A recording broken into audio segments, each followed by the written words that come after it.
আমি গম পালোঁ যে আচলতে ডায়েবেটিছ কি হয়। নৰ্মেলি যেতিয়া আমাৰ শৰীৰত প্ৰয়োজনতকৈ বেছি ছুগাৰ লেভেল বাঢ়ি যায় তেতিয়া আমি তাক ডায়েবেটিছ বুলি কওঁ। এই ডায়েবেটিছ ৰোগ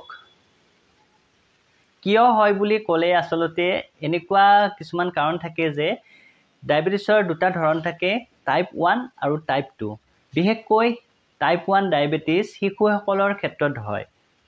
এই ডায়েবেটিছ বিশেষকৈ কিছুমান জেনেটিক এবনৰ্মেলিটিৰ কাৰণে দেখা যায়, য'ত আমাৰ শৰীৰত পেনক্ৰিয়াছে ইনচুলিন নামৰ হৰম'নবিধ নিঃসৰিত কৰিব নোৱাৰে।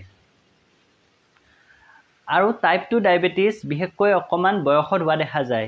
আজিকালি অৱশ্যে সৰু ল'ৰা ছোৱালীৰ ক্ষেত্ৰতো টাইপ 2 ডায়েবেটিছ মেলাইটাছ হোৱা দেখা যায়।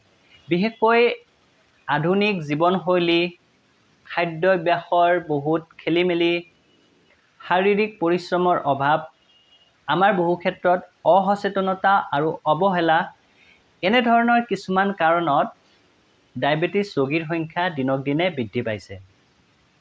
আপুনি কেনেদৰে গম পাব যে আপোনাৰ শৰীৰত ডায়েবেটিছ হৈছে? বিশেষকৈ এনেকুৱা হয় যে বহুতো লোকে, প্ৰায় 90% লোকৰ ক্ষেত্ৰতে এনেকুৱা হয় যে তেওঁলোকে যেতিয়া হস্পিটেললৈকে আন কিছুমান বেমাৰ দেখাবলৈ যায়, হয়তো তেতিয়াই গম পায় যে তেওঁৰ শৰীৰত ডায়েবেটিছ হৈছে। এনেকুৱা হয় যে বহু ক্ষেত্ৰত ডায়েবেটিছৰ কোনো ধৰণৰ লক্ষণ বা আগতীয়া সংকেত নাথাকে। কিন্তু সচৰাচৰ ডায়েবেটিছ হোৱাৰ আগত বা ডায়েবেটিছ হৈ থকা অৱস্থাত আপোনাৰ শৰীৰত কিছুমান লক্ষণ দেখা পাব। আৰু সেই লক্ষণসমূহ যদি আপুনি অকণমান সজাগ হৈ গুৰুত্ব সহকাৰে লয়, তেতিয়া আপুনি অতি সহজতে ডক্টৰৰ ওচৰলৈকে গৈ ডায়েবেটিছ চেক কৰাই ল'ব পাৰিব। আৰু তেতিয়া আপোনাৰ নিজকে ডায়েবেটিছৰ বিৰুদ্ধে যুঁজিবলৈ সহজ হ'ব। হয়তো আপুনি মেডিচিন নোখোৱাকৈয়ে আপোনাৰ কিছু জীৱনশৈলীৰ সাল সলনি কৰাৰ জৰিয়তেও আপুনি নিজকে কণ্ট্ৰল কৰাই ৰাখিব পাৰিব। এতিয়া যদি আমি লক্ষণসমূহৰ কথা কওঁ বা আমি কিছুমান আগতীয়া সংকেতৰ কথা কওঁ, তেতিয়াহ'লে এনেধৰণৰ হ'ব পাৰে। 1 নম্বৰ, আপোনাৰ বাৰে বাৰে পেচাব কৰা লাগি থকা। বিশেষকৈ ৰাতিৰ সময়ত বাৰে বাৰে পেচাব কৰা লাগিব পাৰে। আৰু হয়তো পেচাব জ্বলা পোৰা কৰিব পাৰে। বাৰে বাৰে পেচাব কৰা লাগি থকা বা পেচাব জ্বলা পোৰা কৰাৰ অন্য কিছুমান কাৰণও থাকিব পাৰে, কিন্তু বিশেষকৈ ডায়েবেটিছো ইয়াৰ অন্য এটা লক্ষণ হ'ব পাৰে। যেতিয়া আমাৰ শৰীৰত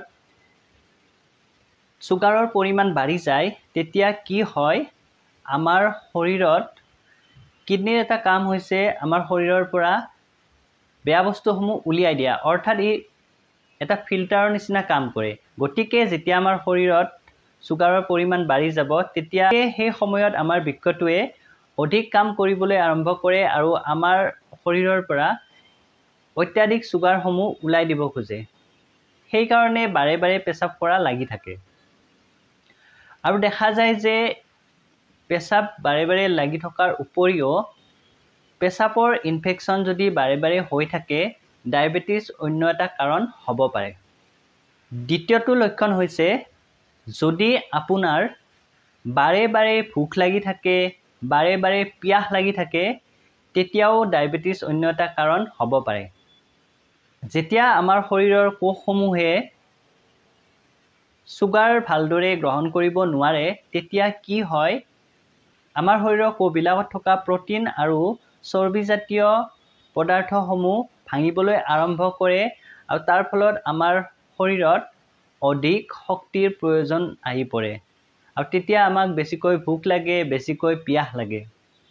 গতিকে বাৰে বাৰে ভোক লাগি থকা, বাৰে বাৰে পিয়াহ লাগি থকা ডায়েবেটিছৰ অন্য এটা লক্ষণ হ'ব পাৰে।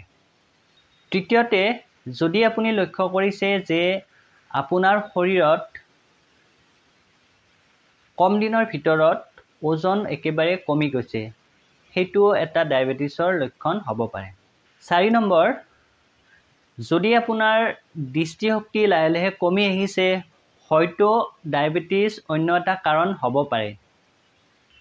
আমাৰ শৰীৰত ছুগাৰ লেভেল বৃদ্ধি পোৱাৰ ফলত অতিৰিক্ত ছুগাৰসমূহ আমাৰ তেজৰ নলিকাসমূহেৰে গৈ আমাৰ শৰীৰৰ হাৰ্ট, ব্ৰেইন, চকু, এই নলিকাসমূহলৈকে গতি কৰে। আৰু তাৰ ফলত যদি আপোনাৰ চকুৰ ৰক্তবাহিকা নলিকাত ছুগাৰৰ লেভেল বাঢ়ি গৈ থাকে তেতিয়াহ'লে ইয়াৰ এফেক্ট পৰিব পাৰে আৰু তাৰ ফলত লাহে লাহে আপোনাৰ দৃষ্টিশক্তি কমি আহিব পাৰে। গতিকে যদি আপুনি লক্ষ্য কৰে যে আপোনাৰ লাহে লাহে দৃষ্টিশক্তি কমি আহিছে তেতিয়াহ'লে আপুনি এটা আগতীয়াকৈ সংকেত পাব পাৰে যে হয়তো আপোনাৰ শৰীৰত ছুগাৰ লেভেল বাঢ়ি গৈছে, অৰ্থাৎ আপুনি ডায়েবেটিছৰ ফালে গৈ আছে। 5 নম্বৰ, ডায়েবেটিছৰ অন্য এটা লক্ষণ হৈছে হাত আৰু ভৰিৰ জিনজিননি। কিয়নো যেতিয়া আমাৰ শৰীৰত ছুগাৰ লেভেল বৃদ্ধি পায় তাৰ ফলত আমাৰ নিউৰলজিকেল ছিষ্টেমত যথেষ্ট প্ৰভাৱ পৰে আৰু লাহে লাহে আমাৰ নাৰ্ভসমূহৰ ওপৰত ইয়াৰ প্ৰভাৱ পৰিবলৈ ধৰে আৰু নাৰ্ভসমূহ ডেমেজ হোৱা আৰম্ভ হয়। তাৰ ফলত আমাৰ হাত ভৰিৰ জিনজিননি আৰম্ভ হয়। গতিকে যদি আপোনাৰ হাত ভৰিৰ জিনজিননি বেছিকৈ হৈছে তেতিয়াহ'লে আপুনি এটা সন্দেহ কৰিব পাৰে যে হয়তো আপোনাৰ ডায়েবেটিছ হ'ব পাৰে। 6 নম্বৰ, যদি আপোনাৰ শৰীৰত এনেকুৱা ধৰণৰ কিছুমান স্কিন কালাৰ চেঞ্জেছ দেখিছে তেতিয়াহ'লে আপুনি এটা সন্দেহ কৰিব পাৰে যে আপোনাৰ হয়তো শৰীৰত ছুগাৰ লেভেল বাঢ়ি গৈ আছে। ইয়াৰ উপৰি এটা বিশেষ লক্ষণ আপোনালোকে মন দিব যে যদি আপোনাৰ কিবা কাৰণত সৰু সুৰা এটা কাট হৈছে তেনেকুৱা ক্ষেত্ৰত যদি আপোনাৰ সেই ঘাটো শুকুৱাবলৈ বহুত বেছি দিন লাগিছে তেতিয়াহ'লে হয়তো আপোনাৰ শৰীৰত ডায়েবেটিছ হ'ব পাৰে। তাৰ উপৰিও যদি আপোনাৰ অতি কম দিনৰ মূৰে মূৰে যিকোনো ধৰণৰ ইনফেকশ্যন হৈ থাকে তেনেকুৱা ক্ষেত্ৰত আপোনাৰ ৰোগ প্ৰতিৰোধ ক্ষমতা কমি আহিব পাৰে আৰু সেই ক্ষেত্ৰত ডায়েবেটিছ অন্য এটা কাৰণ হ'ব পাৰে। গতিকে মই কোৱা এই লক্ষণসমূহৰ যিকোনো লক্ষণ এটা যদি আপোনাৰ শৰীৰত দেখা পায় সেই লক্ষণসমূহক অতি সাধাৰণ বুলি ভাবি লৈ নেগলেক্ট কৰি নাথাকিব। আপুনি লগে লগে আপোনাৰ ওচৰত থকা চিকিৎসালয়লৈকে যাব আৰু নিজৰ ব্লাড ছুগাৰ লেভেল চেক কৰি ল'ব। বেজবেজালি বা আপুনি নিজাববীয়াকৈ মেডিচিন খোৱাৰ সলনি প্ৰথমতে আপুনি চিকিৎসালয়লৈকে যাব আৰু ডক্তৰৰ পৰামৰ্শ অনুসৰি কেনেদৰে আগবাঢ়িব লাগে সেই সম্পৰ্কে আলোচনা কৰি ল'ব। কাৰণ সময় গৈ থকাৰ লগে লগে ডায়েবেটিছৰ কমপ্লিকেশ্যনসমূহ বাঢ়ি গৈ থাকে আৰু কণ্ট্ৰল কৰাটো অকণমান টান হৈ পৰে।